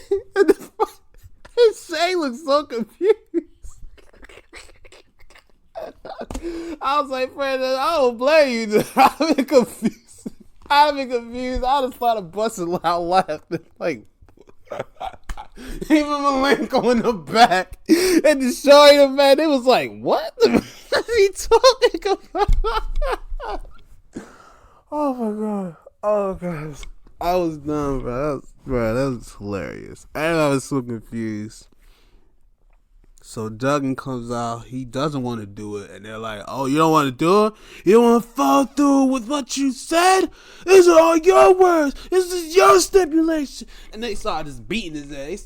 They held him down. They started banging him. Like, Malia come behind with the bag. You know what I'm saying? They all beating his ass. And they got the flag and the trash can and the blowtorch. They about to set that flag on fire. I'm like, uh-oh. And then the Filthy Animals come out like, hey, Conan, Ray, who had knee surgery, and crutches too, and Billy Kim, and they all come out to thwart the burning of an American flag. Good job. And it's so wild seeing. It's so weird seeing babyface Rey Mysterio. It's so weird, but like it's so wild. I'm like, wow, it's so weird. Cause I've never seen Rey with the mask, but without the mask. I've never seen Rey without the mask. Before that moment, I was like, wow. And it kind of ruined me when I seen that he did take the mask. I was like, why the hell would you take the mask off this man? I'm glad they put that sumbitch back on, but could you imagine Babyface is still coming out of SmackDown? Somehow humping the shit out the ropes. I'm like, 30 dog. I can't imagine that. Humping the shit out there like you a dog. Yo, I can't imagine this. That would be hilarious, bro. That would have been hilarious. But thank you. Thank you, fellas, for doing that. Roddy comes out of this. He's like, all my years of wrestling and being in the business, he's like, I was being out on the streets since 13, because he left his home early.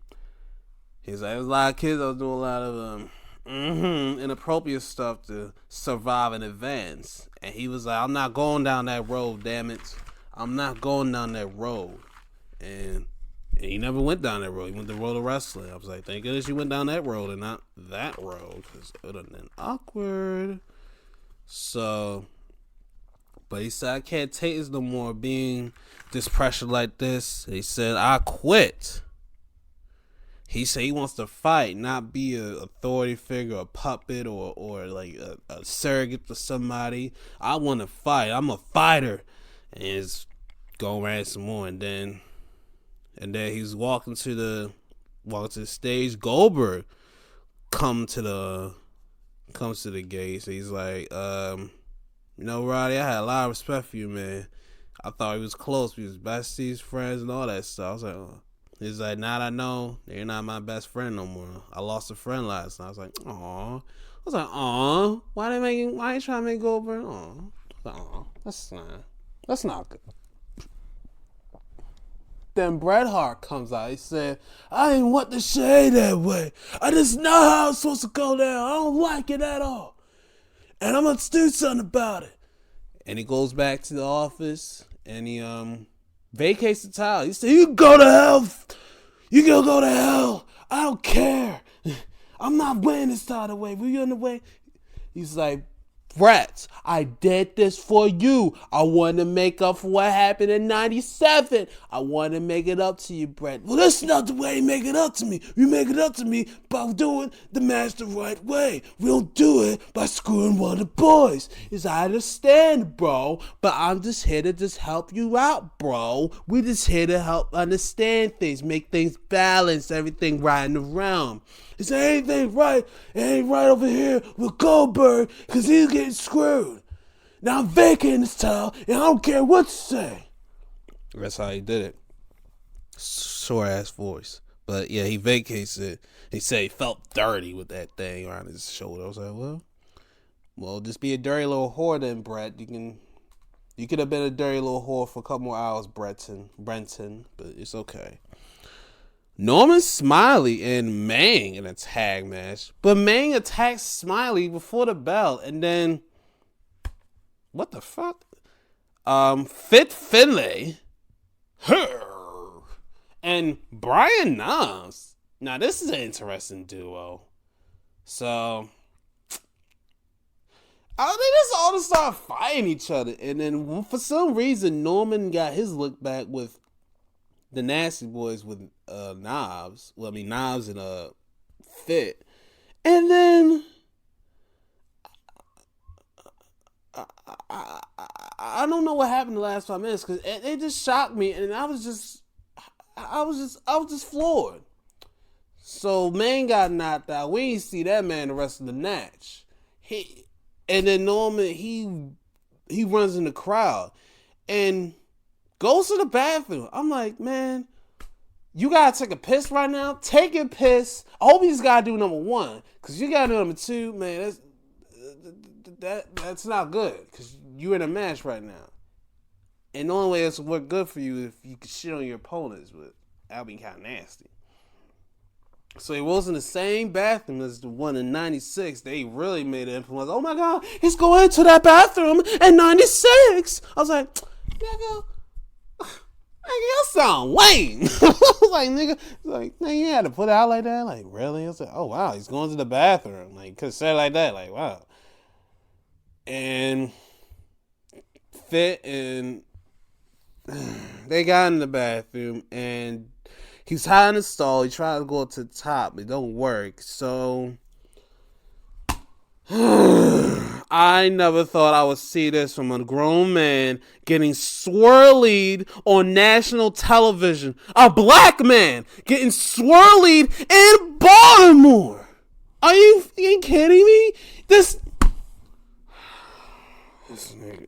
How much longer do I have to go through this shit out? Hour. Fuck. It's 2 hours. Fuck.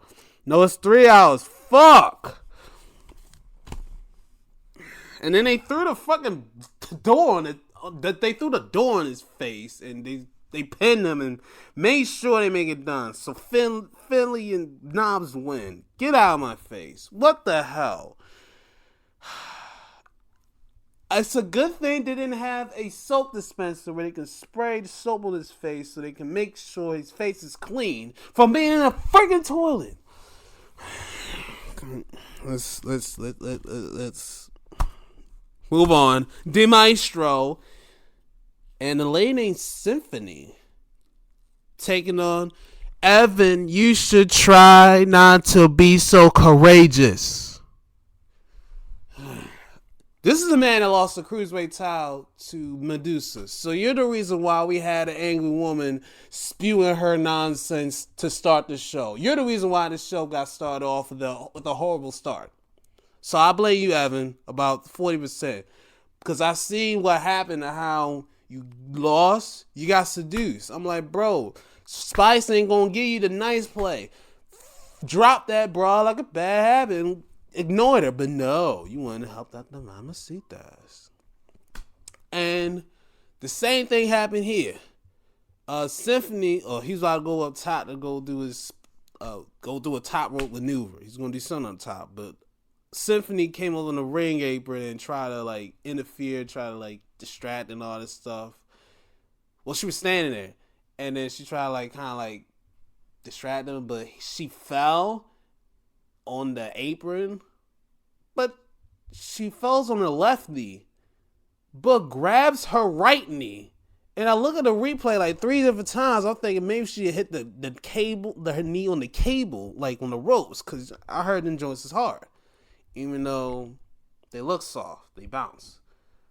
But I looked 3 times. I'm like, you ain't even hit. You grabbed the knee that didn't even hit nothing. It didn't even hit the damn ropes. Ain't even like she, and I'm like, Evan, no. And then he gets knee in the back of his head and then loses like that. I was like, and then she's all like, I'm fine, my knee is good. I'm like, oh my God. How do you do this again, bro? Like, how?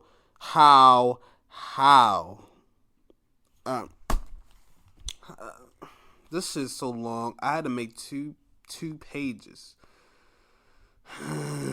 Roddy destroys the office, the little fake ass office that the motherfuckers was in.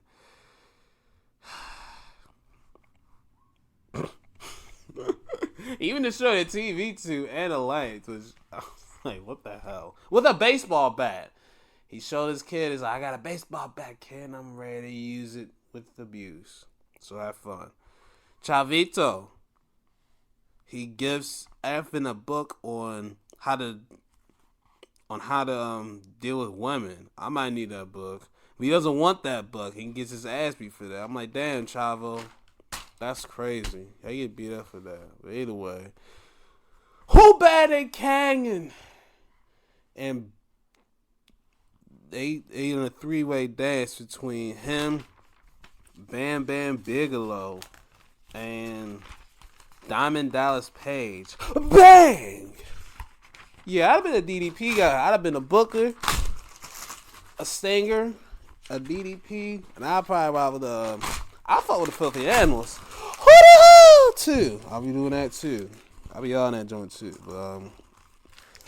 But Canyon, he's got the champagne wishes. He got a brother in him talking for him. He's saying he's the primetime Hollywood star. I'm like, okay, Canyon, it's the most I've ever seen character-wise of him. Okay, why ain't you give me ego? They could have gave me ego. Talking about who bad in Canyon. Nobody. You know what I'm saying? Could have gave me ego. But you know what I also noticed too? That dark side of the ring was kind of right, cause even the ladies do that. He was kind of a little sweet, but now and then I see it. I was like, he might have a point. I was like, you know what, the ladies were cooking. I was like, they were right. I was like, you know what, might be right there. He ain't kiss now. Now everyone wants to see it. So, hey, but either way. We got a 3-way. This is okay. DDP dips. He said, after this, I'm out. And then the manager comes in. I forget the brother's name. But he cracks Bam in the head with the champagne bottle. And 1, 2, 3. That's it. Canyon wins. They prefaces like Canyon won both the singles matches. Some kind of wonder why they made a 3-way. That's so ass backwards. But either way, Canyon won all of them, I guess. Creative Control versus Kevin Nash, but he's got his old partner Sky Hall with him, and he has a knee issue, but he still came out to support his boy Nash, and there was no ref. And it was so weird how Creative Control was still following the tag rules without a ref. Tagging each other in and shit. And it was funny. Eventually, I forgot how it fucking ended, but it ended in that they all fight. I don't give a shit. Move on. Next one. The only kind of competent match on here, but it still has some bullshit. Double J, Jeff Jarrett, and Benoit for the U.S. title. Apparently, this is a rematch from last night because last night's ladder match had Jeff. I think Jeff had to go twice in one night, and then the powers at B didn't want Jeff to do that again, so they said we do it again tonight. Very confusing, but whatever. My brain hurts right now at this point, but let's move. Benoit has some. I'm saying so nice about Benoit. Benoit has some nasty ass chops. His chops was nasty before Gunther. Woo! Benoit had them chops, boy. That had you wincing like, damn, that shit like it hurt. Real shit. So, notice that. Double J's knee gets out when Benoit was beating his ass. He started to throw him in the corner again with a chair in it, but he's like, my knee. So, Jeff's knee's down. Everybody, they're checking his knee. Benoit does the smartest thing I've ever seen done in a ladder match. He goes to the ladder and gets the ladder. So I'm like, go ahead and win this thing, Benoit. Go retain your title. Do your thing. So he sets it up, puts it up. He steps on it and it falls down. Well, the climbing rugs drops down. And then the next one. And then the next one. And then the whole side of Chris try to, like, with his hand, do that.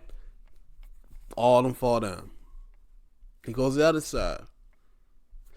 Same thing. But, you know what is a miracle alert? Double J comes back to life. Ping! Cracks him in the face with that guitar. Then he gets another ladder that's untouched and climbs it up and regains the title again. You know what? All this is probably the match of the night to me, but this ain't saying much. I guess. This ain't saying much, but either way, at least he has something that goes right. Jeff Jarrett got a meeting with the boss, the powers that be. But you can't go in that freaking office. You gotta go to limousine, baby.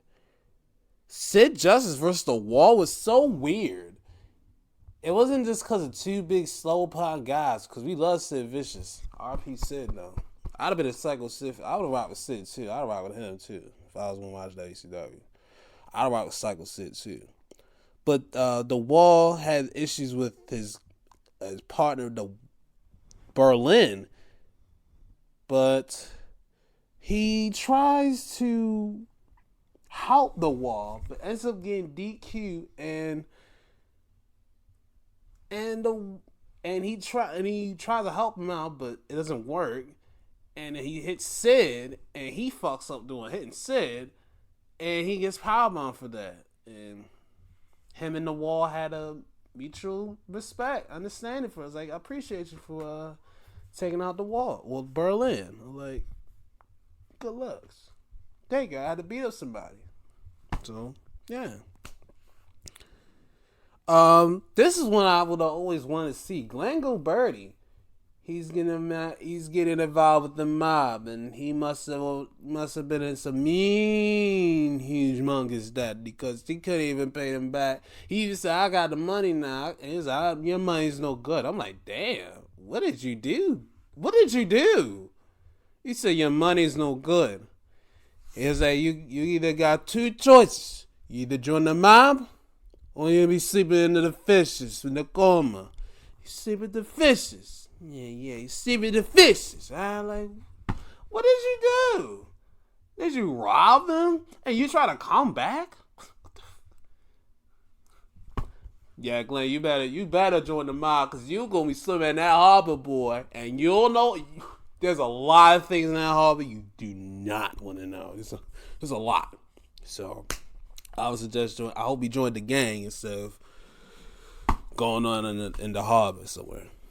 Daphne, this is one I see a lot. RP Daphne too. She was a standout. She was one of the few women standouts from that era, and they did not like her either. But she at least had a good start. She's I think Vampiro's crew. They was all cool and stuff, and one of them was trying to holler at Daphne, and it looked like she was with it. But then, bam, kick dick city, bitch. She kicked him in the dick and said, "I'm ready," and just walked and scurries away. I was like, what the hell's happening? And then, woo! We heard Rick's music. I'm like, Ric Flair?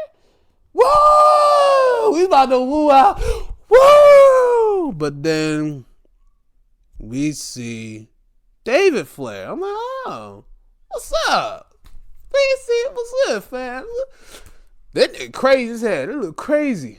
That man look fucking crazy. He like he ain't sleeping in 3 weeks. His eyes are all like he just never slept. He look crazy as hell. He look sleep deprived, and he call out, Vampiro! And Vampiro tries to like be respectful. He's like, I'm trying to apologize for your girl. Try to holler at your girl. And I was like, I apologize that you're an absolute fucking nut. You crazy as hell, boy. And he turned around. I was like, why would you turn around from a crazy man? And he get bumped in the back with that crowbar. And then one of the other hitters coming in there, and same thing happened to him, but Daphne got a piece of that one. And Daphne cracked Vampiro right in the face. I was like, damn, that had to hurt. Damn, shawty. Man, my crowbar like that, sheesh. And I see why they went a little crazy. I wouldn't have gone that crazy, but I understand.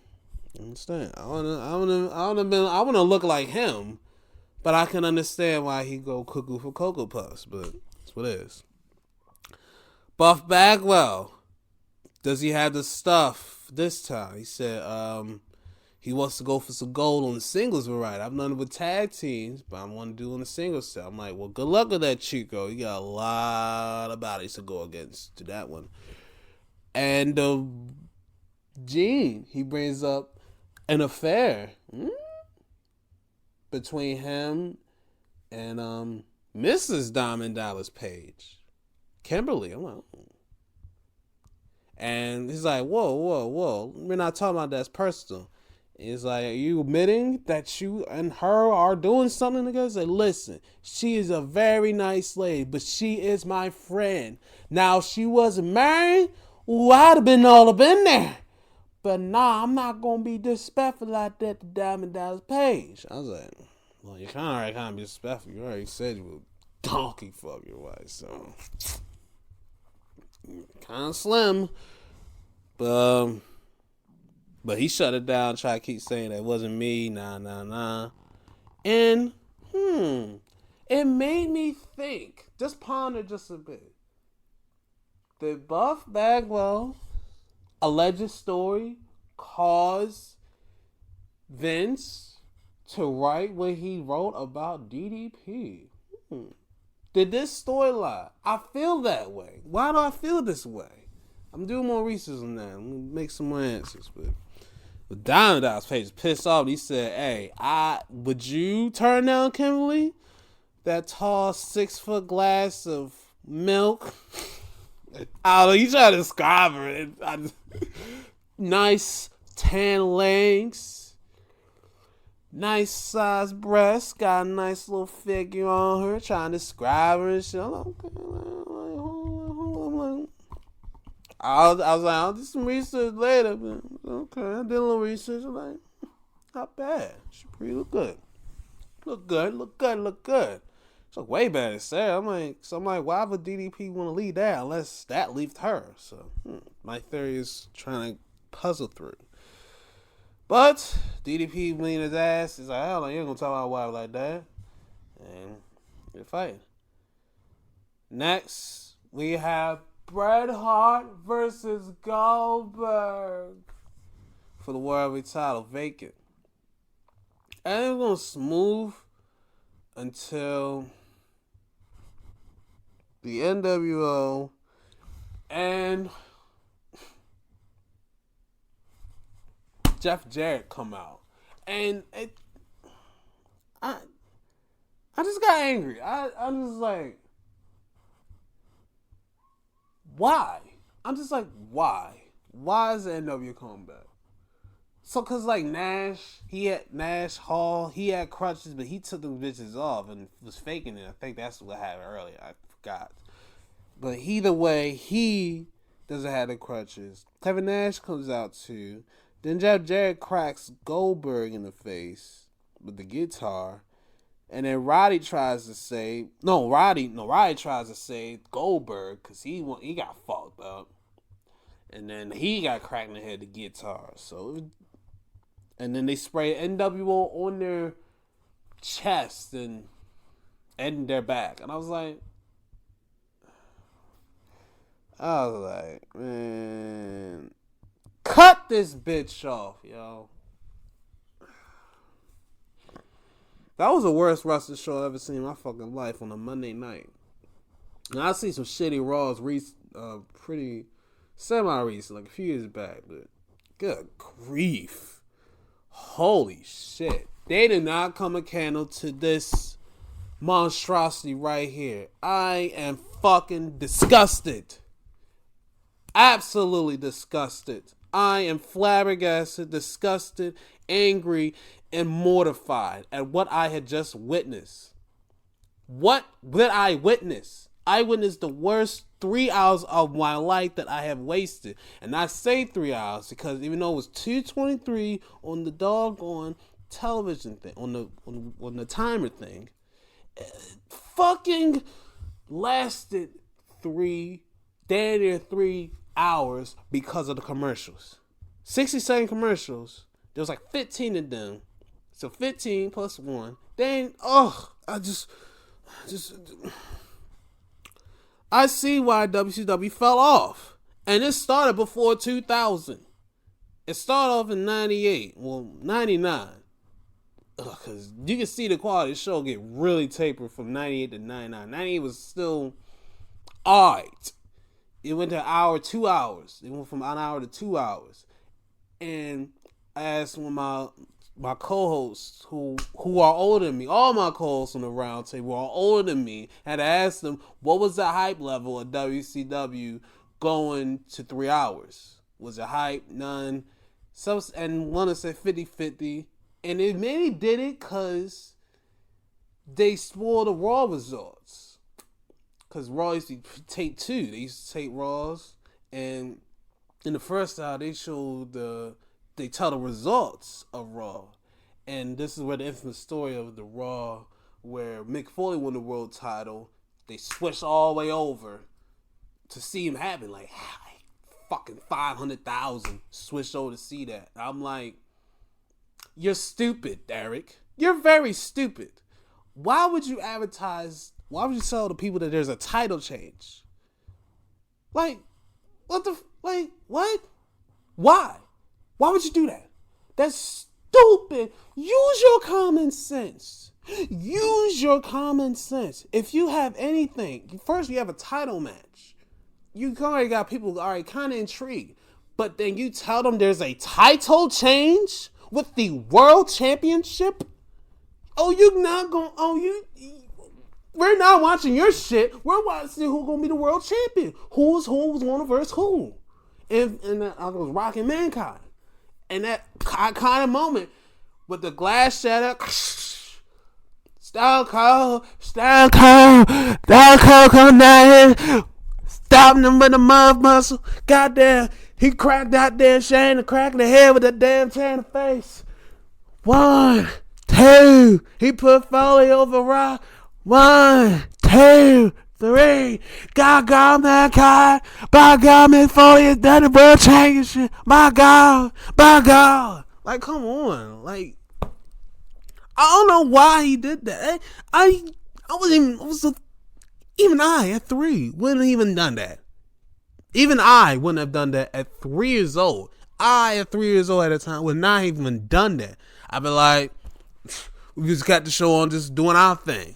Good thing that it's not happening today, because, oh boy, that would have been embarrassing. That would have been very embarrassing.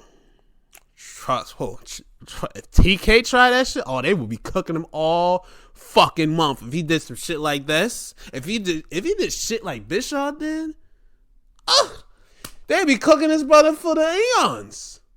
That's why I don't go on TK, because TK ain't do no dumb shit like this. Now, he may have his wrestlers may take shots at WWE pretty on an often basis, but he will never ever show the results of whatever the show happened you're going against. He will never do that. He ain't that daggone crazy. He's not that crazy. Maybe a little crazy, but he ain't that crazy that will show the results of another show. Like, that's stupid. Especially a title change. The world title. Not the IC. Not the tag titles. Not even the European or the light heavyweight title. The world championship. I don't know what he was thinking. He must have been really cocky back then, because that is insane. To spoil like that. You built your own funeral, and one of my co-hosts said he has that on VHS or DVD, one thing. He had VHS, and that's clutch as hell, because you can witness a company die whenever you want. I want that too, so I can see his shit die too. But I was a 2-year-old when that happened, so I can't. So he gonna need to send it to me. We need to P.O. box me that, so I can watch myself, because I got a VHS record, and I want to see that happen live. It was freaking hilarious. I want to see it happen. That's freaking hilarious, though. That's karma, too. NWO my ass. No more NWO. No, man. I don't want to be owned no more. No more.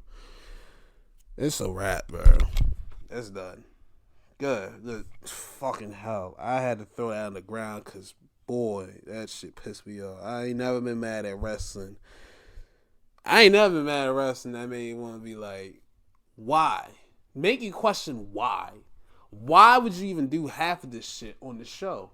Where's Medusa's title? What the fuck are you bringing the NWO back? And who the hell were the powers that be that lead against laid for Bret Hart? And then, I gotta fuck open this thing back again. Why is Evan Courageous such a fucking... Why'd he fall for that shit so early? Why'd he fall for the bra who had the kneecap, didn't even hit the damn knee? It didn't even hit her knee. Oh, God, I ain't no man mad at wrestling. Let's go. I'll just get out of it because if I ask any more questions, I'm gonna get more angry and I'm gonna get more stressed, and I'm gonna throw this book out the freaking window because it got holes in this bitch now. So I'm gonna get out of here before this shit goes more right. Be well, stay safe, survive in advance, and WCW, you are in the past, man. Jeez Louise.